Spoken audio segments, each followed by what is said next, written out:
Shalom saudara. Saya akan lanjutkan pembahasan kita ya, perenungan kita tentang karya penciptaan. Jadi saya masuk di Kejadian pasal 2 yang kali ini. Saya akan mulai dari ayat 15 sampai ayat 17. Kejadian pasal 2 ayat 15 sampai 17. Tapi nanti saya nggak akan bahas ayat 15 saudara ya, karena ini sudah kita bahas di bulan November ya, tentang tanggung jawab manusia. Jadi setelah manusia diberkati ya, terus Tuhan itu memberikan manusia itu waktu untuk menikmati, istirahat, sabat. Kemudian Tuhan menunjukkan tanggung jawabnya manusia. Nah sekarang Tuhan memberi manusia itu satu perintah. Ini perintah yang sangat esensial, sangat inti ya saudara ya. Nanti kita akan sama-sama belajar. Saya akan bacakan untuk kita semuanya Kejadian pasal 2 ayat 15 sampai 17. Tuhan Allah mengambil manusia itu dan menempatkannya di dalam Taman Eden untuk mengusahakan dan memelihara taman itu. Lalu Tuhan Allah memberi perintah ini kepada manusia. Semua pohon dalam taman ini boleh kau makan buahnya dengan bebas. Tetapi pohon pengetahuan tentang yang baik dan yang jahat itu janganlah kau makan buahnya. Sebab pada hari engkau memakannya pastilah engkau mati. Jadi ini perintahnya tegas saudara. Saudara, manusia yang diciptakan serupa segambar dengan Tuhan itu kemudian diberikan berkat, diberikan satu restu oleh Tuhan ya. Kemudian diberikan waktu-waktu, kesempatan untuk menikmati ya apa yang Tuhan sudah ciptakan, apa yang Tuhan sudah sediakan. Kemudian manusia diberikan tanggung jawab. Sekarang waktunya Tuhan memberikan satu perintah ya. Kalau ada tanggung jawab gak ada perintahnya, itu bahaya saudara ya. Kalau ada berkat tapi gak ada perintah dari Tuhan, gak ada satu petunjuk dari Tuhan, itu justru berbahaya untuk manusia. Kenapa? Manusia ini kan diciptakan dengan kehendak bebas ya saudara ya. Manusia diciptakan dengan kehendak bebas. Manusia ini diciptakan dengan kemampuan moral. Nah, kalau ini nggak diberi batas-batas, sebenarnya ini bisa jadi berbahaya. Nah, saudara, Tuhan mulai memberi batas. Ya, Tuhan mulai memberi batas. Semua yang ada di sini, dibilang sama Tuhan, semuanya yang ada di sini itu boleh kamu makan, boleh kamu nikmati. Apa yang Tuhan ciptakan itu boleh kamu nikmati. Tapi ada satu yang nggak boleh. Nah ini Tuhan sudah mulai, ini kasih penegasan ini. Tuhan kasih satu, ini perintah. Ini bukan anjuran loh saudara. Ini bukan anjuran, tapi ini benar-benar satu perintah. Kalau kita melihat konteks bahasa aslinya, ini benar-benar satu perintah. Bukan anjuran, lebih baik kamu jangan makan buah itu, soalnya nanti kalau kamu makan kamu mati. Bukan seperti itu. Tapi Tuhan tegas sekali bilang, semua pohon dalam taman ini boleh kau makan dengan bebas. Tapi ya, pohon pengetahuan tentang yang baik dan yang jahat itu jangan kau makan buahnya. Sebab pada hari engkau memakannya pasti engkau mati. Ini mulai dikasih batas. Tapi batas-batasnya ini sebenarnya ini justru menunjukkan kasihnya Tuhan, justru menunjukkan bahwa Tuhan itu ingin manusia tetap bersekutu dengannya. Tuhan gak kepingin manusia itu tersesat dalam kehendak bebasnya. Ya, manusia ini kan diciptakan serupa segambar. Artinya manusia juga punya kehendak bebas, sama seperti Tuhan yang punya kehendak. Manusia gak diciptakan seperti robot, saudara. Manusia gak diciptakan seperti robot yang dia tanpa kesadaran, dia nggak bisa ngambil keputusan, dia nggak bisa menikmati apa-apa, enggak. Tuhan nggak ciptakan manusia seperti itu. Ya, itulah kenapa Tuhan harus kasih perintah seperti ini. Kenapa? Karena Tuhan ingin menjaga manusia tidak tersesat. Karena manusia tidak tersesat, itulah kenapa manusia bisa bersekutu dengan Tuhan. Karena manusia bisa bersekutu dengan Tuhan, itulah kenapa manusia pada akhirnya bisa menikmati kebahagiaan dengan Tuhan. Ya, manusia nggak akan mengalami kehampaan di dalam hidupnya. Kalau manusia itu bebas, yang kebebasannya itu liar, dia nggak akan pernah merasakan apa itu arti kehidupan. Kenapa? Karena keliaran itu sebenarnya Keliaran itu kan gini, yang namanya liar itu kan dia berkeliaran ke sana kemari, nggak ada tujuannya. Itu yang namanya liar. Itulah kenapa orang yang katanya menikmati semua, tapi dia liar dalam konteks liar, dia sebenarnya nggak menikmati hidup sama sekali. Tetap ada sisi hampa di dalam hidupnya. Dia sekalipun menikmati dia memiliki banyak kekayaan, atau mungkin dia bahkan memiliki banyak hal yang nggak dimiliki orang lain, tapi dia akan tetap mengalami yang namanya sisi hampa di dalam hidupnya. Kenapa? Karena dia tidak ada dalam persekutuan dengan Tuhan. Kenapa? Karena Tuhanlah sumber kehidupan. Makanya kalau orang ingin menikmati kehidupan, dia harus kembali sama Tuhan. Jadi ini konsepnya sejak dari awal jelas, saudara ya. Jelas, itulah kenapa Tuhan itu nggak ingin manusia kehilangan itu semua. Makanya dikasih perintah ini, perintahnya jelas, ya. Nah, saudara, manusia itu yang diciptakan pertama kali ini, Adam dan juga Hawa, itu adalah perwakilan. Dia itu bapak dan juga perwakilan dari seluruh umat manusia. Itulah kenapa apa yang terjadi pada manusia pertama kali ini itu akan menentukan nasib manusia yang sesudahnya. Nah, kita bisa melihat, saudara ya, di Alkitab, waktu manusia jatuh dalam dosa, ya, nanti kita akan bahas di pertemuan-pertemuan selanjutnya bagaimana manusia sampai jatuh dalam dosa dan bagaimana akibat-akibatnya. Tapi saya akan singgung sedikit. Setelah manusia jatuh dalam dosa, manusia mengalami kematian nggak, saudara? Mati ya. Semua ada umurnya ya. Setelah manusia jatuh dalam dosa, semua ada umurnya. Yang paling tua namanya Matusalah. Umurnya 969 tahun. Ya, 969 tahun, bayangkan. Hampir 1 milenium. Ya, hampir 1 milenium umurnya, hampir 1000 tahun. Saya kadang-kadang bayangkan orang 1000 tahun ngapain aja ya, gitu ya. Ya tapi ya anulah, kita bayang-bayangkan juga susah, gitu ya. Tapi satu yang jelas, orang-orang akhirnya mengalami kematian, dan orang-orang lahir dalam kodrat dosa. Waktu mereka lahir, mereka membawa sifat dosa, benar nggak? Kita bisa melihat Kain. Kain, apa yang terjadi, saudara? Dia iri sama Habel. Itulah kenapa dia membunuh Habel. Ya kan? Hatinya sudah jahat. Itu loh. Jadi apa yang terjadi pada Adam dan Hawa ini itu akan menentukan nasib manusia yang sesungguhnya. Itulah kenapa Tuhan kasih mereka instruksi yang jelas. Jangan kamu makan buahnya, khusus yang di tengah itu aja. Kenapa kok Tuhan tuh pakai konsepnya buah? Kita sudah bahas di sebelumnya. Karena buah ini menunjukkan apa? Regenerasi. Ya, buah ini melambangkan satu regenerasi. Kalau kita kalau kita balik ya, flashback, Adam dan Hawa dibilang buah-buahan yang berbiji itu akan jadi makananmu. Kenapa kok Adam dan Hawa dikasih makanan buah-buahan yang berbiji? Karena waktu mereka makan tinggal bijinya itu seperti disemai. Nanti akhirnya tumbuh lagi kehidupan yang baru. Nah, sama dengan ini. Jangan kau makan buah yang di tengah itu, pohon yang di tengah itu. Buahnya jangan kau makan. Karena kalau kau makan buahnya akan beregenerasi. Dosanya akan beregenerasi. Gitu loh, saudara ya. Nah, ini konsepnya Tuhan, kita perlu pahami itu. Ya. Saudara, kita juga harus memahami gini. Ada pohon pengetahuan baik dan jahat. Bukan berarti manusia nggak ngerti apa yang baik dan tidak baik waktu itu. Manusia ngerti dalam persekutuan mereka dengan Tuhan. Tuhan mengajar mereka. Kemudian waktu Tuhan bilang gini, semua pohon dalam taman ini boleh kau makan buahnya dengan bebas. Mereka sudah tahu apa itu baik. Tuhan ngajar mereka ya. Tetapi pohon pengetahuan tentang yang baik dan yang jahat itu jangan kau makan buahnya. Artinya mereka juga sudah tahu apa yang tidak baik itu. Yang baik berarti yang menyukakan Tuhan, yang sesuai dengan kehendak Tuhan. Yang tidak baik berarti apa yang tidak sesuai dengan kehendak Tuhan. Manusia tahu apa yang baik dan tidak baik. Tapi sebenarnya gini, pohon pengetahuan baik dan jahat itu bukan soal manusia nanti tahu apa yang baik dan jahat, bukan. Tapi Tuhan lagi menunjukkan gini.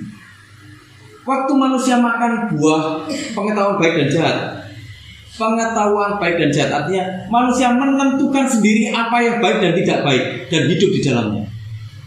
Manusia kalau sudah menentukan sendiri yang baik dan yang tidak baik, itu bahaya nggak, saudara? Saudara, kalau orang sudah menentukan apa yang baik dan tidak baik menurut dirinya sendiri, dia jadi kebenaran buat dirinya sendiri. Ini paling gampang-gampangan aja. Orang akan bilang selingkuh itu dosa atau nggak dosa, saudara? Kalau kita pasti ngomong berdosa. Tapi bagi orang-orang yang punya alasan dalam tanda kutip, mereka akan bilang selingkuh itu boleh. Bener nggak? Seks bebas boleh nggak? Kita pasti bilang nggak boleh. Sesuai dengan firman Tuhan nggak boleh. Tapi bagi orang-orang yang dalam tanda kutip mereka punya alasan, mereka akan bilang seks bebas itu boleh. Yang penting suka sama suka, pasti bilang gitu. Bener nggak? Itulah kenapa makin banyak orang bejat. Kenapa? Karena mereka menjadi kebenaran bagi dirinya sendiri. Yang Tuhan maksud di sini, kalau kau makan buah pengetahuan baik dan jahat, maksudnya Tuhan begini, kalau engkau sudah mulai menentukan sendiri apa yang benar dan tidak benar, bukan berdasarkan apa yang Tuhan mau, tapi menurut apa yang kau mau, engkau jadi mandiri, engkau jadi otonom dari Tuhan, engkau berusaha merdeka dari Tuhan, engkau berusaha jadi Tuhan bagi dirimu sendiri, itu berdosa. Nah, itu maksudnya Tuhan. Jadi saudara, kalau kita ini hidup mulai semau-mau kita sendiri, sebenarnya kita ini seperti sedang memakan buah pengetahuan baik dan jahat. Kenapa? Karena kita otonom, kita berusaha mandiri dari Tuhan. Kita gak butuh Tuhan lagi. Kita yang menentukan hidup kita sendiri. Kita yang menentukan kebenaran. Baik dan tidak baik itu bukan sesuai firman Tuhan lagi, tapi sesuai selera kita. Itu yang bahaya, itu yang Tuhan gak mau. Masyarakat sekarang kan seperti itu, saudara. Benar nggak? Kalau kita ngomong soal LGBT misalnya, LGBT bilangnya apa? Gak apa-apa, yang penting saling mencintai. Bener nggak? Ngomongnya kayak gitu kan? Ini cinta yang murni loh. Apakah Alkitab ngajari kita tentang LGBT? Enggak kan? Tapi orang cari-cari alasan untuk membenarkan LGBT, membenarkan perilakunya. Kita pernah bahas ya soal Sodom dan Gomora. Kita sepintas pernah bahas, nanti kita bahas ya di Sodom dan Gomora apa yang terjadi di sana. Itulah kenapa Tuhan memusnahkan Sodom dan Gomora, karena Tuhan melihat apa yang mereka lakukan itu najis, apa yang mereka lakukan itu jahat. Mereka jadi kebenaran untuk dirinya sendiri. Gak ada yang namanya mereka cari kehendak Tuhan di sana, gak ada. Itulah kenapa pohon pengetahuan baik dan jahat itu kalau kita sudah makan pengetahuan baik dan jahat, kita jadi kebenaran untuk diri kita sendiri. Itu yang terjadi pada orang-orang dewasa ini. Itu loh saudara ya. Sebenarnya pohon pengetahuan baik dan jahat ini bukan mistis kok saudara. Enggak yang buahnya itu yang bersinar-sinar, yang terus habis itu keluar apanya, keluar asap-asapnya, terus yang kalau dimakan terus bikin orang tuh jadi keluar sayapnya, terus keluar tanduknya lah, apa matanya jadi bersinar-sinar. Enggak seperti itu, enggak mistik gitu pohonnya. Sebenarnya pohonnya biasa aja kok. Tapi yang menjadi titik berat di sini itu apa? Kehendak Tuhan, perintah Tuhan, kemauan Tuhan. Bagi Tuhan itu gini, jelas lewat perintah ini sebenarnya gini. Manusia itu seharusnya enggak mandiri dari Tuhan. Karena mandiri itu spiritnya iblis.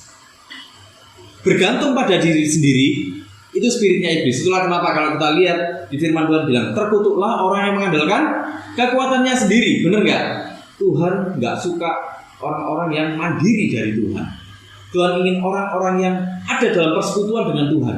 Kalau ada dalam persekutuan dengan Tuhan, artinya orang pasti bergantung dengan Tuhan. Semakin kita bergantung, semakin kita bersekutu dengan Tuhan, terasa nggak saudara? Kita ini makin butuh Tuhan. Semakin saudara kita ikut Tuhan sudah berapa lama? 20 tahun ada? Ada 30 tahun ada? Nah, saudara, kalau saudara tiba-tiba dibilang gini, wis gak usah berdoa. Gak usah berdoa. Wis putus sono dhewe ae, misalnya gitu. Gak usah pakai berdoa segala macam. Gak usah pakai minta peneguhan dari Tuhan. Gak usah diuji lagi pakai firman Tuhan. Kira-kira saudara gimana? Iya. Lihat ya jadinya ya. Saudara ada damai sejahtera nggak kira-kira?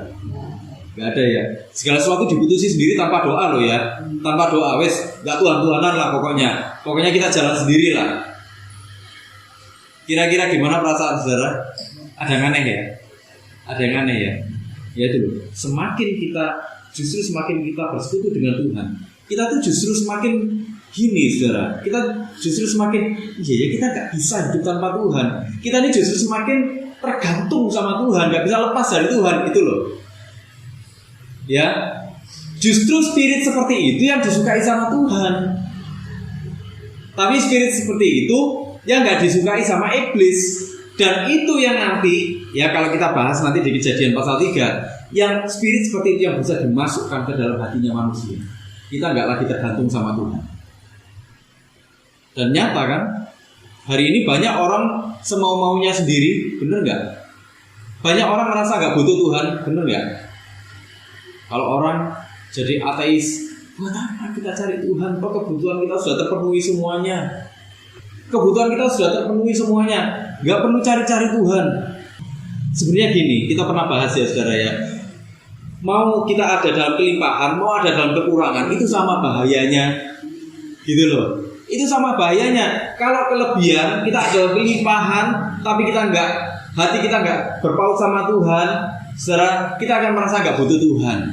Waktu kita ada dalam kekurangan, tapi kita ini nggak terpaut sama Tuhan, apa yang terjadi? Kita akan mengutuki Tuhan. Endingnya sama-sama kita menjauh dari Tuhan.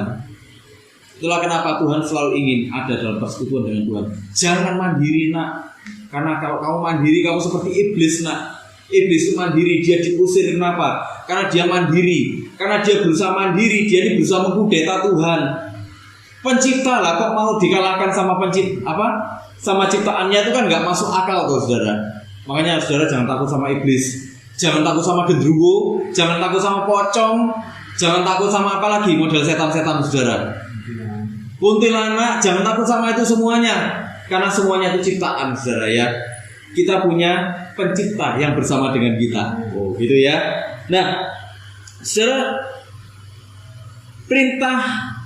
perintah ini saudara mengajarkan kepada manusia apa? Ketaatan yang total. Ya, kehendak manusia itu artinya apa? Kehendak manusia itu tetap ada batasnya. Sekalipun manusia itu punya kehendak bebas, tapi kehendak bebas manusia itu tetap ada batasnya. Batasnya apa? Kehendak Tuhan, kedaulatannya Tuhan. Makanya waktu kita ambil keputusan, waktu kita melakukan segala sesuatu, kita harus langsung berpikir gini, Tuhan, ini sesuai dengan kehendak-Mu enggak? Tuhan, ini menyenangkan hati-Mu enggak? Tuhan, ini apakah yang aku lakukan ini akan mendukakan Engkau nantinya? Nah itu harus selalu kita tanyakan.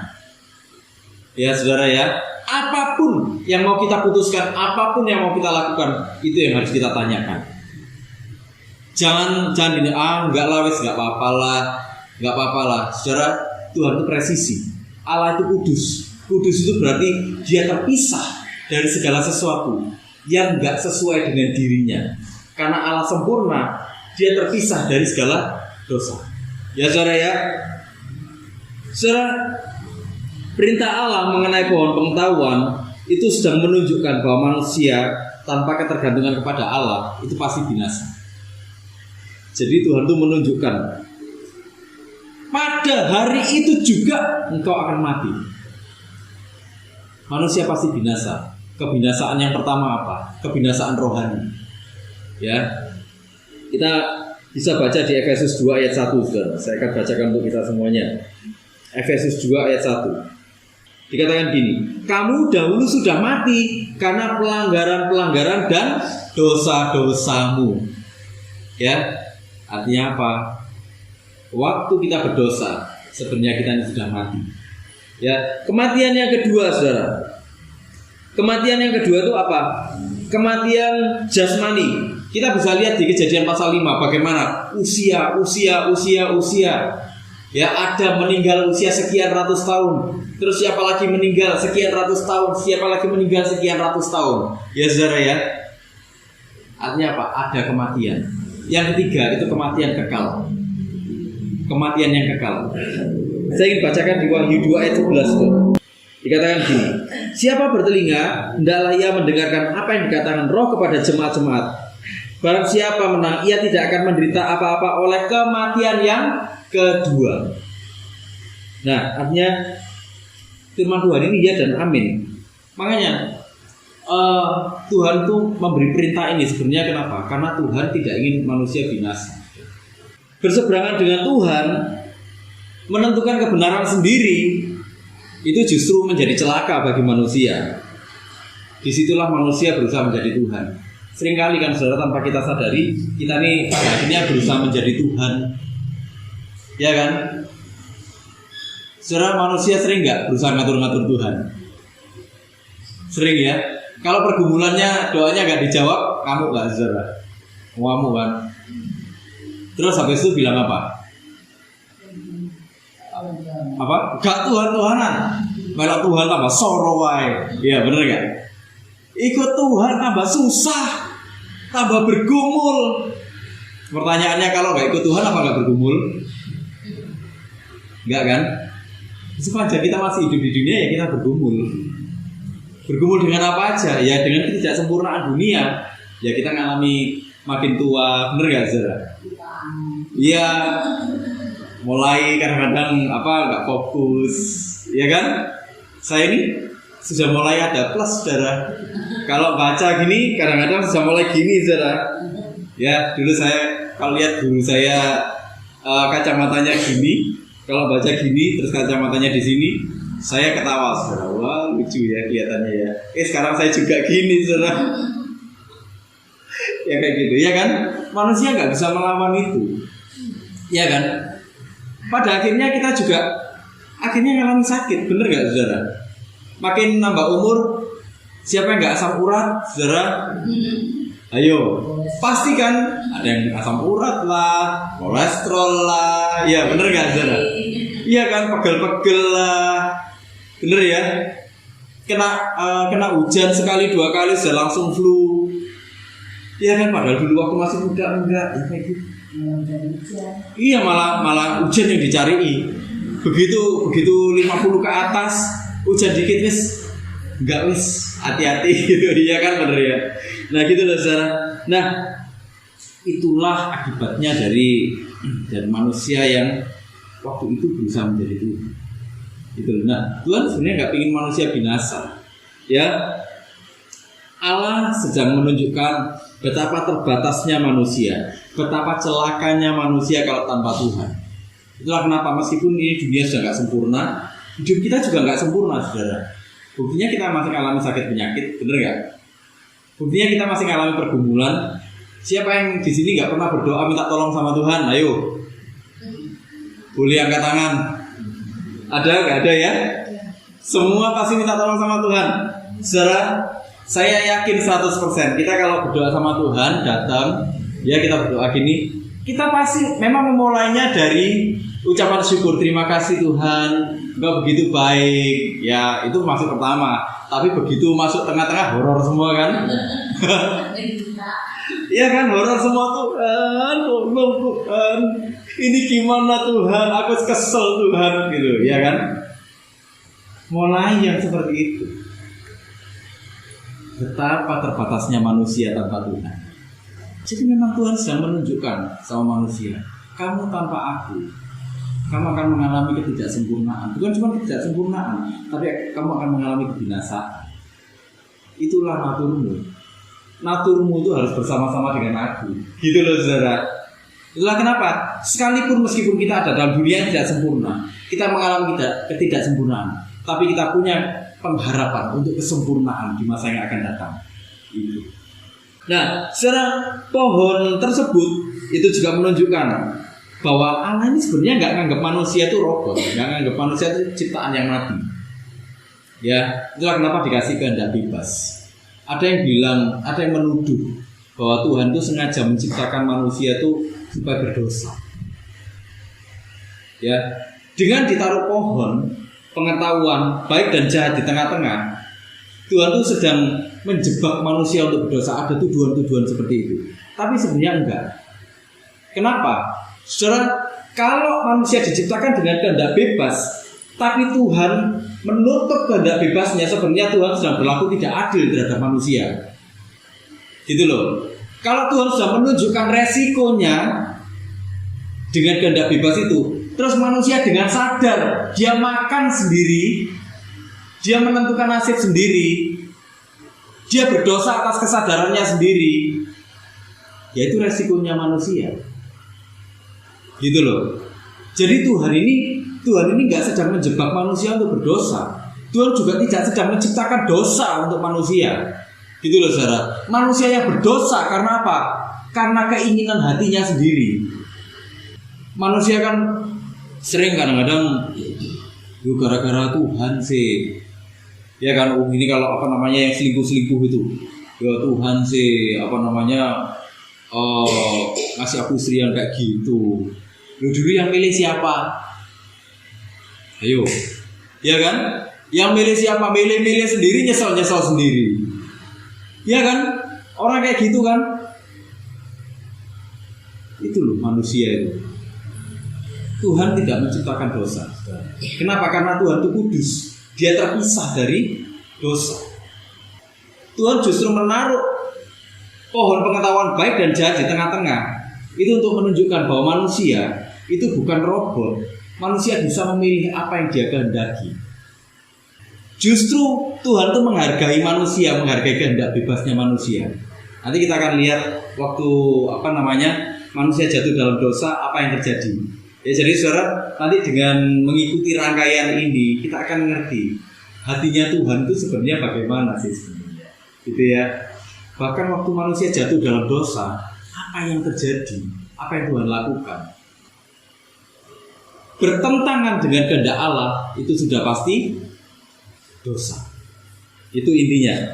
Jadi saudara, ingat bahwa apapun yang kita lakukan di dunia, tetap kita harus berpikir, Tuhan, ini sesuai dengan kehendak-Mu enggak? Gitu ya saudara ya.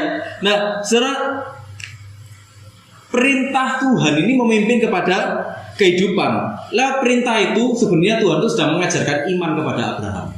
Jadi saudara, kalau Tuhan itu mengajarkan kepada kita lewat proses kehidupan, lewat firman Tuhan itu sebenarnya lagi mengajarkan iman. Adam Tuhan sedang mengajarkan iman kepada manusia, kepada Adam waktu itu. Adam sudah pernah melihat kematian belum waktu itu saudara? Belum pernah. Tapi Tuhan sudah ngajari kepada dia satu iman. Dibilang gini, kalau kamu makan ini kamu akan mati. Tapi kalau kamu nggak makan ini, kamu nurut dengan kehendakku, kamu akan mengalami kehidupan. Kalau kamu mengalami kehidupan, kamu pasti mengalami kebahagiaan. Tuhan mengajarkan iman itu yang begini. Iman itu, saudara, iman itu bukan gini ya. Tuhan, aku percaya ini pasti terjadi. Itu hanya sebagian kecil dari iman. Ya, itu hanya sebagian kecil dari iman. Kenapa? Karena orang nggak kenal Tuhan pun juga percaya kok. Kalau mereka berdoa, mereka pasti sembuh. Yang percaya kalau berdoa dan sembuh itu bukan cuma orang Kristen, saudara. Orang nggak kenal Tuhan pun, orang di luar Tuhan pun juga percaya yang seperti itu. Mereka pergi ke dukun pun mereka percaya nanti mereka bisa sembuh kok. Iya kan? Jadi itu hanya sebagian kecil, sangat kecil dari iman. Iman yang sesungguhnya adalah penyerahan yang total kepada Tuhan. Jadi Tuhan sedang mengajarkan kepada Adam gini, serahkan hidupmu sepenuhnya kepadaku. Ya, bergantung sepenuhnya kepadaku. Kamu belum pernah melihat kematian kan? Tapi kematian itu memang ada. Kalau kamu nggak mau ke sana, berserah total sama aku. Gitu. Jadi Tuhan tuh lagi ngomong gitu. Taat sama aku. Kalau kamu taat, kamu berserah total sama aku. Jadi gini saudara, ketaatan total. Jadi iman itu adalah penyerahan yang total kepada Tuhan. Puncak dari iman itu adalah penyerahan hidup kita yang total kepada Tuhan. Kalau kita berserah sama Tuhan, kita taat total sama Tuhan. Apapun yang terjadi Tuhan, aku cuma ingin hidup menyenangkan Engkau. Dah itu aja. Tuhan, aku gak peduli Tuhan, sekarang mungkin aku lagi sakit, tapi dalam sakitku aku tetap ingin menyenangkan Engkau. Tuhan, hari ini aku lagi mengalami masalah ekonomi, tapi dalam masalah ekonomiku pun Tuhan, aku tahu ingin menyenangkan Engkau. Nah itu loh saudara. Ya. Jadi gini saudara, iman itu kan, iman itu merupakan sebuah kesadaran yang utuh dari manusia. Kesadaran yang utuh dari manusia. Unsurnya apa? Ada perasaan. Kita merasakan, wih Tuhan itu kok hebat ya Tuhan itu ya. Tuhan itu kok luar biasa ya. Itu manusia mulai merasakan. Saudara merasakan gak kasih Tuhan? Merasakan. Bagaimana saudara merasakan kasih Tuhan? Kenapa? Ada penyertaan Tuhan, merasa dibela sama Tuhan. Itu semua perasaan. Ya kan, ada damai sejahtera. Itu semua perasaan. Waktu saudara mulai merasakan Tuhan, saudara mulai cari-cari. Kenapa ya Tuhan kok bisa mengasihi aku? Benar gak? Waktu kita sudah mulai carinya dari mana? Dari firman Tuhan. Ternyata, ya memang Tuhan mengasihi aku. Di situ kita mulai memutuskan, ya Tuhan, aku mau taat sepenuhnya kepadamu. Aku menyerahkan total hidup padamu. Itulah iman.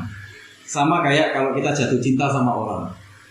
Kita dulu kalau jatuh cinta, ya waktu mau pacaran, itu kok cek ganteng nih yo, atau kok cek ayu nih yo. Bener gak saudara? Menikmati kegantengannya, menikmati keayuannya saudara. Ya kan? Begitu tiap hari dinikmati, mulai cari namanya siapa. Bener gak? Itu logika. Jadi iman itu perpaduan antara rasa, logika, dan keputusan. Gitu ya. Nah rasa itu seperti itu. Kok cek ganteng nih yo, kok cek ayu nih. Cari namanya siapa? Ya, cari namanya siapa? Mulai dicari namanya, dicari hobinya, dicari macam-macam tentang dirinya. Itu logika saudara. Ya, setelah dicari logikanya, iya ya ketokane cocok kan ya aku. Wis tak tembak ya. Mulai bilang, mau nggak kalau kita pacaran? Wah, iya toh? Yang seperti itu. Itulah iman. Terus komitmen. Nah itu saudara ya. Saudara, itulah yang sedang Tuhan ajarkan kepada Adam waktu itu. Berimanlah. Beriman total sepenuhnya kepada Dia. Sama, Tuhan pun sebenarnya gak kepingin kita makan buah pengetahuan baik dan jahat sekarang ini. Dalam versi kita hari ini loh saudara. Tuhan gak kepingin kita melakukan seperti yang Adam melakukan, makan buah pengetahuan baik dan jahat, menjadi Tuhan atas hidup kita sendiri. Enggak, Tuhan gak mau seperti itu. Yang Tuhan mau, seperti Tuhan mengajarkan iman ini, berserah total sama aku nak. Taat kau yang sungguh-sungguh, yang total sama aku nak. Di situ nanti kamu akan tahu, wih, iya ya, kok bisa ya? Kok mulai ingin melakukan firman terus gitu. Kok bisa ya? Nanti sampai satu titik kok bisa ya? Kepingin mengabarkan Injil terus. Kok bisa ya? Pingin saksi terus. Kok bisa? Nah itu loh saudara. Rasanya kita kalau misalnya nggak melakukan firman atau kita merasa ada salah dikit, hati itu rasanya nggak tenang loh saudara. Bener nggak? Ya bener ya. Siapa yang suka nerobos lampu merah di sini? Gak ada ya saudara ya. Saudara, kenapa kok kita gak mau nerobos lampu merah? Bahaya. Bukan cuma membahayakan diri kita sendiri, tapi membahayakan orang lain. Itu bentuk kasih kita loh saudara. Bentuk kasih kita. Saudara pernah gak nyoba nerobos lampu merah? Gak pernah ya. Sekalinya nyoba merasa bersalah ya saudara ya. Jadi gini, apapun yang kita lakukan, kita pernah bahas ya. Bahkan waktu kita gak buang sampah sembarangan itu loh saudara. Sebenarnya kita sedang melakukannya untuk Tuhan, bukan cuma untuk lingkungan kita. Ya, kenapa? Kalau kita buang sampah sembarangan, terus lingkungannya jadi kotor, lingkungannya jadi gak sehat, kita membahayakan orang lain gak? Membahayakan orang lain kan? Kalau kita sampai melakukan seperti itu, sebenarnya ada spirit Tuhan nggak dalam perbuatan kita? Nggak ada, gitu loh.